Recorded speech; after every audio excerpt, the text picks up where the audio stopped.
Good morning, students. Welcome to Bhaskar's classes. Myself, Bhaskar Ravi, Assistant Professor of Commerce, GFGC Magadi. ಇವತ್ತು ನಾನು ನಿಮ್ಮ ಮುಂದೆ ತಂದಿರುವಂತಹದ್ದು exemption under section 54B revision lecture ಅಂದ್ಬಿಟ್ಟಿದೆ. ಸ್ವಲ್ಪ fast track ಆಗಿ ನಿಮಗೆ ಅರ್ಥ ಮಾಡ್ಸೋಕ್ಕೆ ಪ್ರಯತ್ನ ಪಡ್ತೀನಿ. ಈ ವಿಡಿಯೋ ನಿಮಗೆ ಇಷ್ಟ ಆಯಿತು ಅಂದರೆ ಲೈಕ್ ಮಾಡಿ, ಕಾಮೆಂಟ್ ಮಾಡಿ ಮತ್ತು ಶೇರ್ ಮಾಡಿ.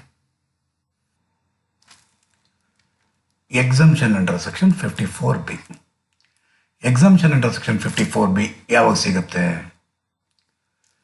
ಒಂದು ಅಗ್ರಿಕಲ್ಚರಲ್ ಲ್ಯಾಂಡ್ನ ಸೇಲ್ ಮಾಡಿ, ಆ ಸೇಲ್ ಮಾಡಿದ ಮೇಲೆ ಬಂದಿರುವಂತಹ ಕ್ಯಾಪಿಟಲ್ ಗೇನ್ಸಿಂದ ಮತ್ತೊಂದು ಅಗ್ರಿಕಲ್ಚರಲ್ ಲ್ಯಾಂಡ್ನ ಪರ್ಚೇಸ್ ಮಾಡಿದ್ರೆ ಅದೆಷ್ಟು ಅಮೌಂಟ್ ಅಷ್ಟು ಪರ್ಚೇಸ್ ಮಾಡಿರ್ತಾನೋ ಅಷ್ಟು ಅಮೌಂಟು ಎಕ್ಸಂಪ್ಷನ್ ಸಿಗುತ್ತೆ ಅಂಡರ್ ಸೆಕ್ಷನ್ 54B ಪ್ರಕಾರವಾಗಿ.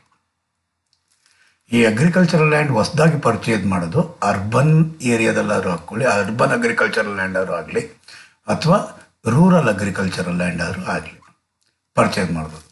ಆದರೆ ಸೇಲ್ ಮಾಡ್ತಾ ಇರುವಂತಹ ಅಗ್ರಿಕಲ್ಚರಲ್ ಲ್ಯಾಂಡ್ ಏನಿದೆ, ಆ ಸೇಲ್ ಮಾಡ್ತಾ ಇರುವಂತಹ ಅಗ್ರಿಕಲ್ಚರಲ್ ಲ್ಯಾಂಡ್ ಅವನು ಖಚಿತವಾಗಿ ಅದು ಅರ್ಬನ್ ಅಗ್ರಿಕಲ್ಚರಲ್ ಲ್ಯಾಂಡೇ ಆಗಿರಬೇಕು, ಅರ್ಬನ್ ಲ್ಯಾಂಡೇ ಆಗಿರಬೇಕಾಗಿರುತ್ತೆ.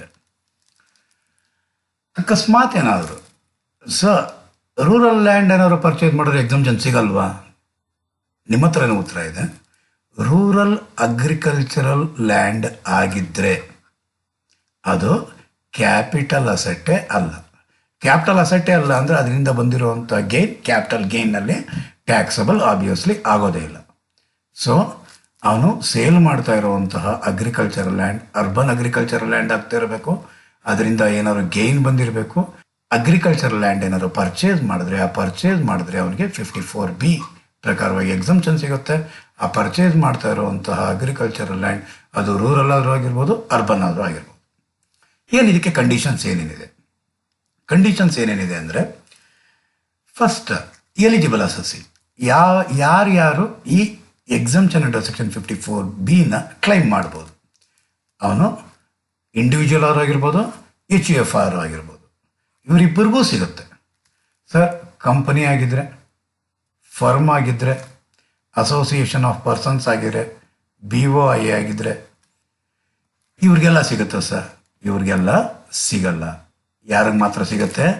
ಇಂಡಿವಿಜುವಲ್ ಮತ್ತು HUF ಮಾತ್ರ ಎಕ್ಸಂಪ್ಷನ್ ಅಂಡರ್ ಸೆಕ್ಷನ್ 54B ಸಿಗುತ್ತೆ. ಹಾಗಾದರೆ ಅಸೆಟ್ ಟ್ರಾನ್ಸ್ಫರ್ ಮಾಡ್ತಾ ಇರೋದು ಏನಾಗಿರಬೇಕು? ಅರ್ಬನ್ ಅಗ್ರಿಕಲ್ಚರಲ್ ಲ್ಯಾಂಡ್ ಆಗಿರಬೇಕು. ಆ ಅರ್ಬನ್ ಅಗ್ರಿಕಲ್ಚರಲ್ ಲ್ಯಾಂಡ್ ಆಗಿರಬೇಕು. ಆ ಅರ್ಬನ್ ಅಗ್ರಿಕಲ್ಚರಲ್ ಲ್ಯಾಂಡ್ನ ಅವನ ಹಾಕ್ಕೊಳ್ಳಿ ಅಥವಾ ಅವನ ಪೇರೆಂಟ್ಸ್ ಆಗಲಿ ಟ್ರಾನ್ಸ್ಫರ್ ಮಾಡ್ತಿರುವಂತಹ ಹಿಂದಿನ 2 ವರ್ಷದಲ್ಲಿ ಅಗ್ರಿಕಲ್ಚರ್ ಪರ್ಪಸ್ಗೆ ಯೂಸ್ ಮಾಡ್ತಾ ಇರಬೇಕು.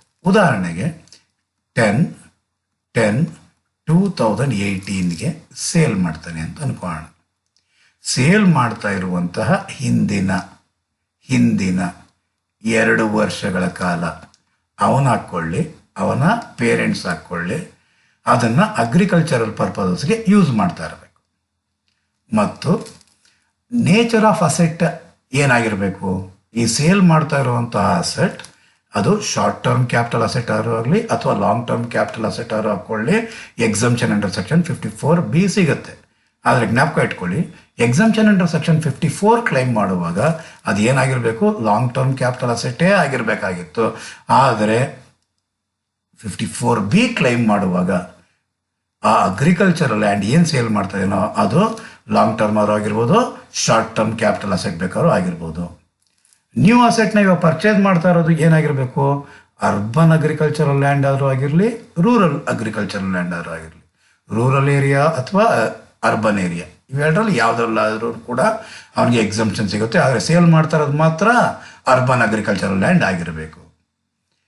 ಹಾಗಾದರೆ ಟೈಮ್ ಲಿಮಿಟ್ ಏನಾದರೂ ಇದೆಯಾ ಸರ್? ಹೌದು, ಇದೆ. ಟೈಮ್ ಲಿಮಿಟ್ ಏನಿದೆ ಅಂತಂದರೆ, ಸೇಲ್ ಏನು ಮಾಡ್ತಿದ್ದನೋ ಆ ಸೇಲ್ ಮಾಡ್ತಾ ಇರುವಂತಹ ಮುಂದಿನ 2 ವರ್ಷಗಳಲ್ಲಿ ಮುಂದಿನ 2 ವರ್ಷಗಳಲ್ಲಿ, 2 ವರ್ಷ ಅಂತಂದರೆ 10/10/2020, 2 ವರ್ಷದ ಒಳಗಾಗಿ ಅವನೊಂದು ಹೊಸ ಅಗ್ರಿಕಲ್ಚರಲ್ ಲ್ಯಾಂಡ್ನ ಪರ್ಚೇಸ್ ಮಾಡಬೇಕು, either in rural area or urban area. Sir, ಹಾಗಾದರೆ ನಮ್ಮ ಪ್ರೀವಿಯಸ್ ಇಯರ್ ಬಂದು 18-19 due date of filing return of income ಬಂದಿರೋದು 31st ಜುಲೈ 2019 ಅಲ್ವಾ ಸರ್? ಹಾಗಾದ್ರೆ ಏನು ಮಾಡಬೇಕು ಅಂದರೆ ಹುಡುಕಿ, ನಿಮ್ಗೆ ಟೈಮ್ ಕೊಡ್ತಾ ಇದ್ದಾರೆ ಅವರು. ಎಲ್ಲಿವರೆಗೂ ಟೈಮ್ ಇದೆ ನಿಮಗೆ ಪರ್ಚೇಸ್ ಮಾಡೋದಕ್ಕೆ? 10/10/2020 ಇದೆ. ಹಾಗಾದರೆ ನೀವು due date of filing return of ಇನ್ಕಮ್ನ ಒಳಗಾಗಿ ನಿಮಗೆ ಇಷ್ಟವಾಗಿರುವಂತಹ ಅಗ್ರಿಕಲ್ಚರ್ ಲ್ಯಾಂಡ್ ಸಿಗಲಿಲ್ಲ ಅಂದರೆ ಇಲ್ಲಿವರೆಗೂ ಟೈಮ್ ಇರುತ್ತೆ. ಹಾಗಾದರೆ ನೀವು ಅದನ್ನು ಕೈನಲ್ಲಿ ಕ್ಯಾಶ್ನ ಇಟ್ಕೊಂಡು ಓಡಾಡೋ ಹಾಗೆ ಇಲ್ಲ. ಏನು ಮಾಡಬೇಕಾಗಿರುತ್ತೆ ಅಂತಂದರೆ, ನೀವು ಯಾವುದೇ ನ್ಯಾಷನಲೈಸ್ಡ್ ಬ್ಯಾಂಕ್ಸಲ್ಲಿ ಕ್ಯಾಪಿಟಲ್ ಗೇನ್ಸ್ ಅಕೌಂಟ್ ಸ್ಕೀಮ್ ಅಂತ ಇರುತ್ತೆ. Capital gains account scheme 1988. So ಅದರಲ್ಲಿ ನೀವು ಅಮೌಂಟ್ನ ಡೆಪಾಸಿಟ್ ಮಾಡಬೇಕಾಗಿರುತ್ತೆ. ಎಷ್ಟು ಅಮೌಂಟ್ ಡೆಪಾಸಿಟ್ ಮಾಡ್ತೀರೋ ಅಷ್ಟು ಅಮೌಂಟು 54B ಪ್ರಕಾರವಾಗಿ ಕ್ಲೈಮ್ ಮಾಡ್ತೀವಿ. ಅಥವಾ ನೀವೇನಾದ್ರು ಪರ್ಚೇಸ್ ಮಾಡಿದರೆ ಅಗ್ರಿಕಲ್ಚರ್ ಲ್ಯಾಂಡ್ ಅದಕ್ಕೂ ಸಿಗುತ್ತೆ, ಅಮೌಂಟ್ ಏನಾದ್ರು ಡೆಪಾಸಿಟ್ ಮಾಡಿದ್ರೆ ಅದಕ್ಕೂ ಸಿಗುತ್ತೆ. ಒಂದು ಉದಾಹರಣೆ ನೋಡೋಣ. ಏನಿದೆ ಉದಾಹರಣೆ ಅಂದರೆ, ಸೇಲ್ ಪ್ರಾಫಿಟ್ಸ್. ಒಂದು ಅಗ್ರಿಕಲ್ಚರಲ್ ಲ್ಯಾಂಡ್ನ ನೀವೇನು ಮಾಡಿದ್ರಿ, ಸೇಲ್ ಮಾಡ್ತಾ ಇದ್ದೀರಾ 10 lakhsಗೆ. ಸೆಲ್ಲಿಂಗ್ ಎಕ್ಸ್ಪೆನ್ಸಸ್ ಇರೋದು 1 lakh. ಹಾಗಾದರೆ net sale profits 9 lakh. Indexed cost of acquisition long term capital asset ಆಗಿದ್ರೆ, cost of acquisition short term ಆಗಿದ್ದರೆ 5 lakh ಅಂತ ಅಂದ್ಕೊಳ್ಳೋಣ. ಹಾಗಾದರೆ ಲಾಂಗ್ ಟರ್ಮ್ ಕ್ಯಾಪಿಟಲ್ ಗೇನ್ ಬಂದಿರೋದು 4 lakh. ಈ 4 lakhನಲ್ಲಿ 54B ಎಕ್ಸಂಪ್ಷನ್ನ ಕ್ಲೈಮ್ ಮಾಡಬೇಕಾಗಿರುತ್ತೆ. ಒಂದು ಅಗ್ರಿಕಲ್ಚರಲ್ ಲ್ಯಾಂಡ್ನ ಪರ್ಚೇಸ್ ಮಾಡಿದರೆ ಇದರ in rural area or urban area, say for example 3 lakh. So amount deposited in capital gains 1 lakh. ಹಾಗಾದರೆ 3 lakh ಪ್ಲಸ್ 1 lakh 4 lakh ಆಯಿತು. ಲಾಂಗ್ ಟರ್ಮ್ ಕ್ಯಾಪಿಟಲ್ ಗೇನ್ ಏನಾಯಿತು? 4 lakh ಇದೆ. ಹಾಗಾದರೆ ಎಕ್ಸಂಪ್ಷನ್ 4 lakh. ಹಾಗಾದರೆ ಟ್ಯಾಕ್ಸಬಲ್ ಕ್ಯಾಪಿಟಲ್ ಗೇನ್ ನಿಲ್ಲಾಗುತ್ತೆ. ಇನ್ನೊಂದು ಉದಾಹರಣೆ ತಗೊಳ್ಳೋದೇ ಆದರೆ ಲಾಂಗ್ ಟರ್ಮ್ ಕ್ಯಾಪಿಟಲ್ ಗೇನ್ ಇದೆ 4 lakh. Exemption under section 54B claim ಮಾಡುವಾಗ ಪರ್ಚೇಸ್ ಆಫ್ ಅಗ್ರಿಕಲ್ಚರಲ್ ಲ್ಯಾಂಡ್ ಇದೆ. Purchase of agricultural land 2 lakhs. Amount deposited in capital gains account scheme 3 lakhs. ಹಾಗಾದರೆ ಟೋಟಲ್ ಆಗಿ ಎಷ್ಟಾಯಿತು? 5 lakh ಆಯಿತು. ಆದರೆ ಎಕ್ಸಂಪ್ಷನ್ ಇರೋದು ಎಷ್ಟು? Just only 4 lakh. ಹಾಗಾದರೆ exemption cannot exceed the long term capital gain, ಅದಕ್ಕಿಂತ ಜಾಸ್ತಿ ಆಗಬಾರ್ದು. ಹಾಗಾದರೆ 5 lakh ಕ್ಲೈಮ್ ಮಾಡೋಕ್ಕೆ ಆಗಲ್ಲ ನಮ್ಮ ಕೈಲಿ. ಹಾಗಾದರೆ ಎಷ್ಟು ಕ್ಲೈಮ್ ಮಾಡಬೇಕಾಗಿರುತ್ತೆ ನೀವು? To the maximum of 4 lakh ಅಂತಂದರೆ least of the following 2 amounts. What is the maximum amount of exemption to be claimed ಅಂತಂದರೆ ಕ್ಲೈಮ್ ಮಾಡಬೇಕಾಗಿರೋ ಅಮೌಂಟು ಎಷ್ಟು ಅಂದರೆ, capital gain or amount invested in purchase of agricultural land or plus amount deposited in capital gains account scheme. ಇವೆರಡನ್ನೂ ಕೂಡಿ ಬಂದಿರೋ ಅಂತಹ amount which is compared with the capital gain. ಇವೆರಡರಲ್ಲಿ ಯಾವುದು ಕಡಿಮೆ ಇದೆಯೋ ಅಷ್ಟನ್ನು ಕ್ಲೈಮ್ ಮಾಡ್ತೀವಿ. 5 lakh or 4 lakh, whichever is less ಅಂದರೆ ಬರೋದೆ 4 lakh. 4 lakh ಅಲ್ಲಿ 4 lakh ಹೋದರೆ ನಿಲ್ ಆಗಿರುತ್ತೆ. ಅರ್ಥ ಆಯಿತು ಅಂತ ಅಂದ್ಕೊಂಡೆ students. Same as it is exemption under section 54B ಪ್ರಕಾರ 54 ಪ್ರಕಾರವಾಗಿಯೇ ಎಕ್ಸಂಪ್ಷನ್ ಕ್ಲೈಮ್ ಮಾಡಬೇಕು. 54 ನೀವು ಇನ್ ಡೀಟೇಲಾಗಿ ನೀವು ನೋಡಬೇಕು ಅಂತಂದರೆ ಪ್ರಿವಿಯಸ್ 2 ವಿಡಿಯೋಸ್ನ ನೀವು ನೋಡಿದಾಗ ನಿಮಗೆ ಸಿಗುತ್ತೆ. ಅದರ ಲಿಂಕ್ನ ಕೆಳಗಡೆ ಕೊಟ್ಟಿರ್ತೀನಿ ಕೂಡ. ಹಾಗಾದರೆ ಕ್ಯಾಪಿಟಲ್ ಗೇನ್ಸ್ ಅಕೌಂಟ್ ಸ್ಕೀಮ್ನಲ್ಲಿ ನಾವು ಡೆಪಾಸಿಟ್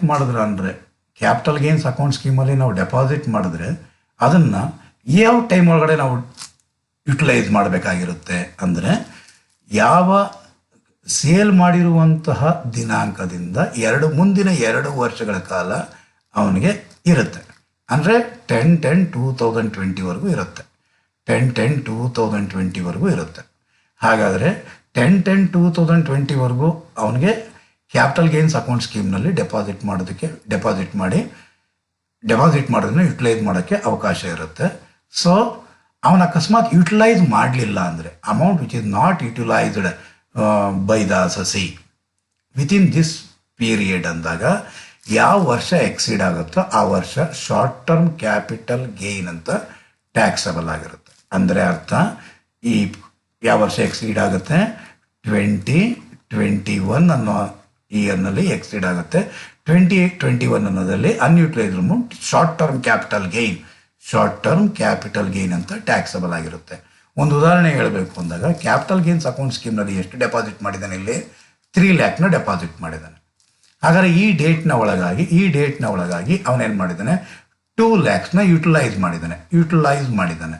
ಹಾಗಾದರೆ ಅಮೌಂಟ್ ಡೆಪಾಸಿಟ್ ಮಾಡಿದ್ದೆಷ್ಟು ನಾವು 3 lakh, ಅಮೌಂಟ್ನ ಯುಟಿಲೈಸ್ ಮಾಡಿರೋದೆಷ್ಟು ಅವನು 2 lakhs. ಹಾಗಾದರೆ ಇನ್ನೇನಾಗಿರುತ್ತೆ, ಇನ್ನು 1 lakh ಅನ್ಯೂಟಿಲೈಸ್ಡ್ ಅಮೌಂಟ್ ಇರುತ್ತಲ್ಲ, ಇದು 2021 ಅನ್ನೋದರಲ್ಲಿ ಶಾರ್ಟ್ ಟರ್ಮ್ ಕ್ಯಾಪಿಟಲ್ ಗೇನ್ ಅಂತ ಟ್ಯಾಕ್ಸಬಲ್ ಆಗಿರುತ್ತೆ. ಹಾಗಾದರೆ ಯಾವ ವರ್ಷ ಎಕ್ಸಿಡ್ ಆಗುತ್ತೋ, ಯಾವ ವರ್ಷ ಯುಟಿಲೈಸ್ ಅವ್ರು ಮಾಡಲ್ವೋ ಆ ವರ್ಷ ಏನಾಗಿರುತ್ತೆ ಮತ್ತೆ ಟ್ಯಾಕ್ಸಬಲ್ ಆಗಿರುತ್ತೆ. ಉದಾಹರಣೆಗೆ ಏನಾಗಿರುತ್ತೆ ಅಂತಂದರೆ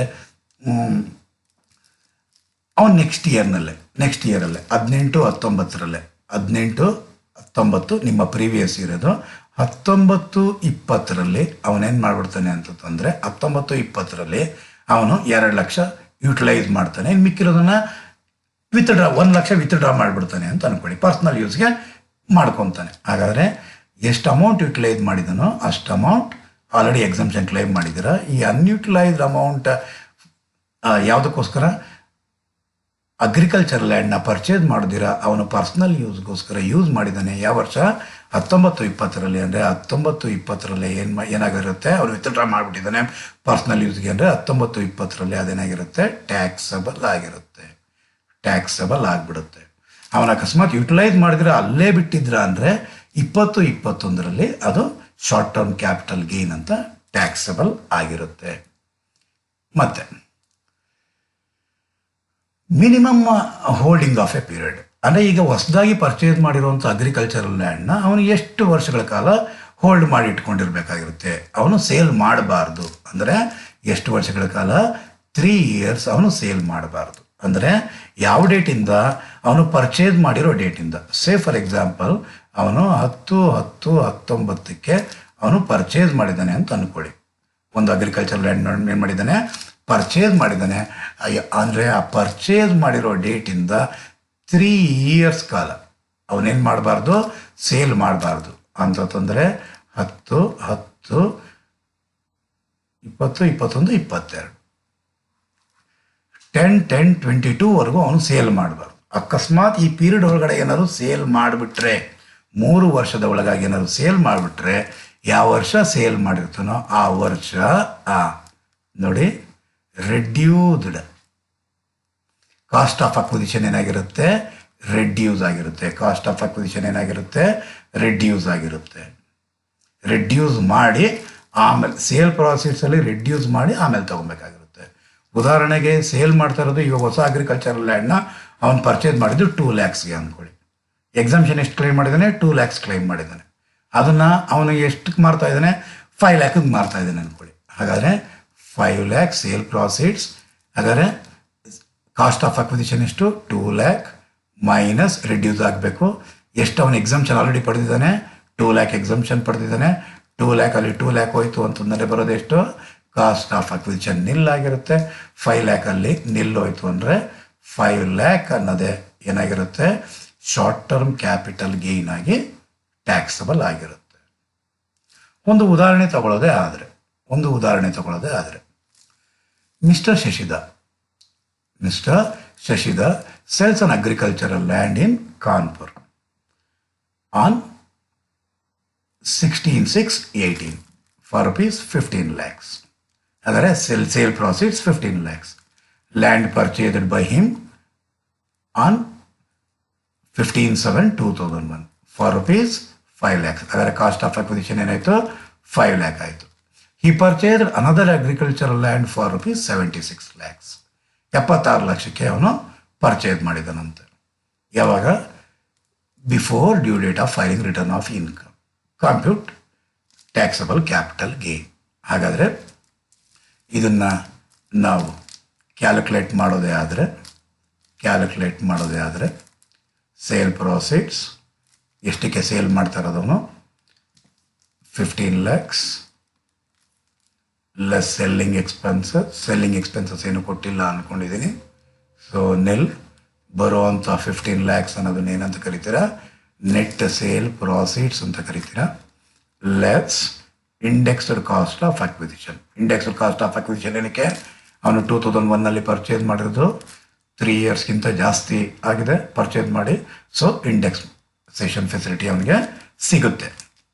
ಹಾಗಾದರೆ 5 lakh ಇಂಟು 280 ಕರೆಂಟ್ ಇಯರ್ದು 100 ಎಷ್ಟು ಬರುತ್ತೆ ಅಂತ ಅಂದಾಗ ಎಷ್ಟು ಬರುತ್ತೆ,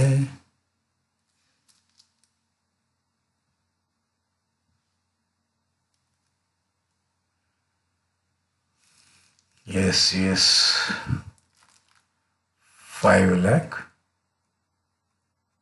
ಇಂಟು 280 ಡಿವೈಡೆಡ್ ಬೈ 100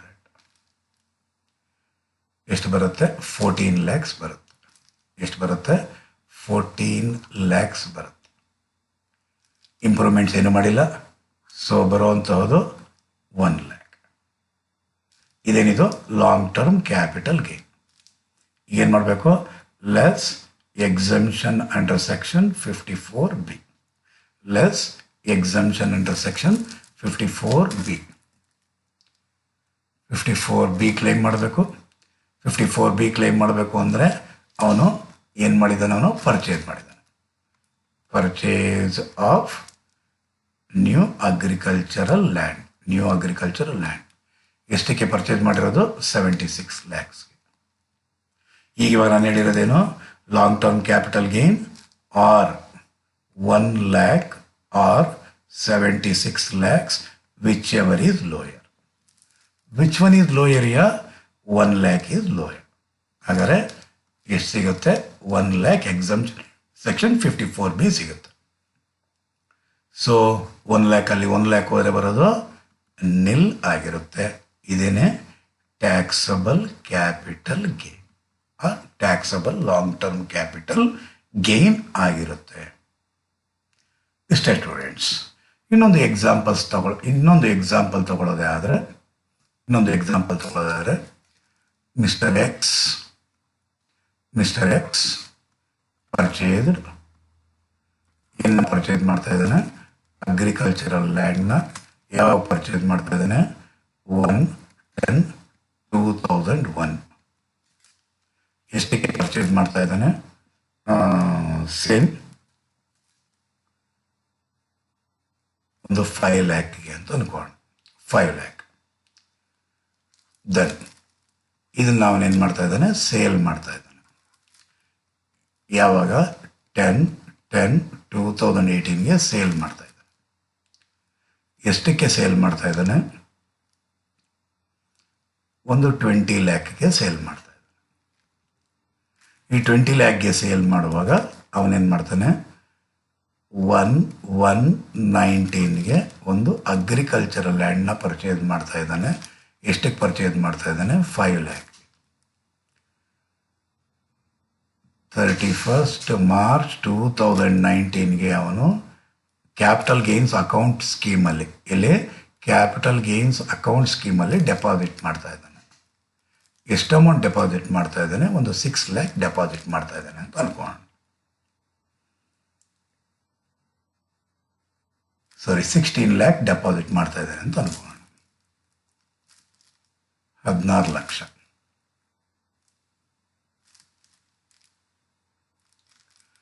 ಸೊ ಇದರ ಲಾಂಗ್ ಟರ್ಮ್ ಕ್ಯಾಪಿಟಲ್ ಗೇನ್ನ ಕ್ಯಾಲ್ಕುಲೇಟ್ ಮಾಡಬೇಕಾಗಿರುತ್ತೆ. ಇದನ್ನು ಕ್ಯಾಲ್ಕುಲೇಟ್ ಮಾಡಬೇಕು ಅಂದಾಗ computation of taxable capital gain, sale profits, ಎಷ್ಟಕ್ಕೆ ಸೇಲ್ ಮಾಡ್ತಾ ಇರೋದವನು, sale profits 20 lakhs, less selling expenses nil 20 lakhs, net sale profit less indexed cost of acquisition. ಎಷ್ಟು ಕಾಸ್ಟ್ ಆಫ್ ಅಕ್ವಿಸಿಷನ್ ಇರೋದು?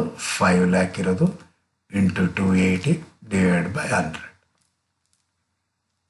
ಹಾಗಾದರೆ ಕ್ಯಾಲ್ಕುಲೇಟ್ ಮಾಡಿದ್ರ ಅಂದರೆ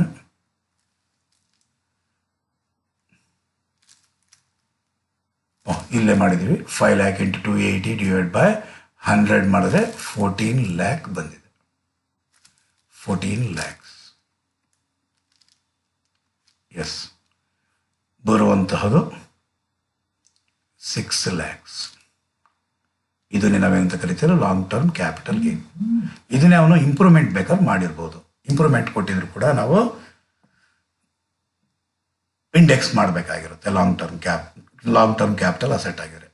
ಸರ್, ಇಂಪ್ರೂವ್ಮೆಂಟ್ ಹೆಂಗಾಗುತ್ತೆ? ಅಗ್ರಿಕಲ್ಚರಲ್ ಲ್ಯಾಂಡ್ಗೆ ಬಿಲ್ಡಿಂಗ್ ಆಗಿದ್ದೀರಾ ಅಂತಂದರೆ ಇನ್ನೊಂದು ಫ್ಲೋರು, ಇನ್ನೊಂದು ರೂಮು ರಿನೋವೇಷನ್ ಮಾಡಿಸ್ಬೋದು. ಇದಕ್ಕೆ ಹೇಗೆ ಅಗ್ರಿಕಲ್ಚರಲ್ ಲ್ಯಾಂಡ್ಗೆ ಹೇಗಾಗುತ್ತೆ ಸರ್ ಅಂತಂದರೆ, ಕಾಂಪೌಂಡ್ ಹಾಕ್ಸೋದು, ಬೇಲಿ ಹಾಕ್ಸೋದು ಅವೆಲ್ಲ ಇರ್ತವಲ್ಲ, ಅದು ಇಂಪ್ರೂವ್ಮೆಂಟ್ ಅಂತ ನಾವು ಟ್ರೀಟ್ ಮಾಡ್ತೀವಿ. So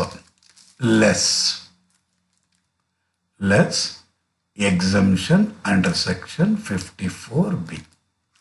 exemption under section 54B claim ಮಾಡಬೇಕು ಅಂದಾಗ, ಒಂದು ಪರ್ಚೇಸ್ ಮಾಡಿದ್ದಾನೆ. ಇಲ್ಲಿ ಅಗ್ರಿಕಲ್ಚರಲ್ ಲ್ಯಾಂಡ್ ಪರ್ಚೇಸ್ ಮಾಡ್ತಾ ಇರೋಂಥ ಅಗ್ರಿಕಲ್ಚರಲ್ ಲ್ಯಾಂಡ್ 5 lakh. ದೆನ್ ಏನಾಗಿರುತ್ತೆ? ಎರಡನೇದು deposited in capital gains account scheme. ಎಷ್ಟು? 16 lakh. ಹಾಗಾದರೆ ಟೋಟಲ್ ಮಾಡಿದ್ರೆ ಏನಾಗಿರುತ್ತೆ? 21 lakh ಆಯಿತು.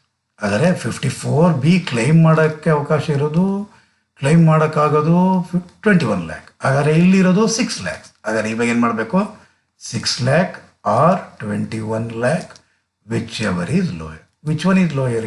6 lakh ಓನ್ಲಿ. ಹಾಗಾದರೆ 6 lakhs. 6 lakhಲ್ಲಿ 6 lakh ಹೋದರೆ ನಿಲ್ಲಾಗಿರುತ್ತೆ. ಇದನ್ನೇ taxable long term capital gain.